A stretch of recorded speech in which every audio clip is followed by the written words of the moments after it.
Hello guys, magandang araw sa inyo. Paano ba natin malaman kung ang kapasitor ng aircon ay sira na? Ito lang pala tandaan guys. Pag visual check natin, gumaganon, sumasayaw na, ibig sabihin, sira na yung ng aircon natin. Kapasitor, ayan, lobo siya. Ito din ang isa, ganun din. May sayaw din. Kaya lang hindi siya masyado lobo pero sira na rin. Ngayon, iti-check natin yan dito sa Herm Common. Ito, dapat may ma-reading tayo na 12 UF. Dahil ito ay 12 plus 1.5 UF ang nakalagay. Dapat may ma-reading tayo ng ganyan. Pag wala, ibig sabihin,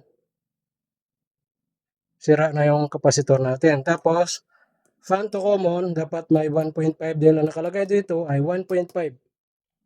Dapat may ma-read tayo na 1.5 din. Wala. Ibig sabihin, sira na yung kapasitor ng aircon natin. Ang aircon, pag start natin, halimbawa, natin, ayan, pag natin, umuugong na siya, naghahaming, dito na tayo mag-focus sa kapasitor. Ito yung pinalitan natin na kapasitor. Kailangan kung saan nyo kinuha, halimbawa, ito ay Herm, yung blue na kulay, dito nyo rin ibabalik. Tapos ito ay sa pan, yung brown na kulay, dito nyo rin ibabalik.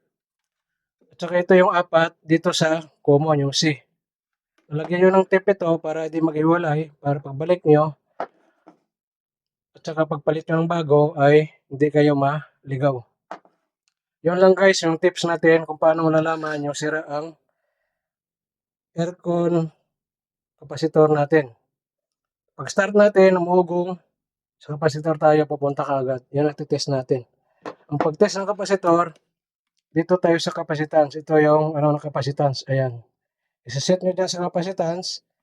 Tapos kung ano nakalagay dito na value, dapat yun ang makuha nyo. Halimbawa, 12 by 1.5 UF.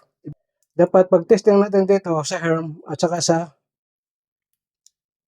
common ay may makuha tayo na 12 UF. Yan. Dapat. Tapos pag sa fan naman tayo at saka sa common, dapat may makuha tayo na 1.5 UF. Yan.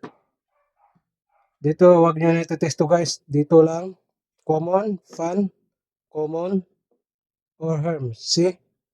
Yun lang guys, yung pag-check ng kapasitor kung goods pa or defective na.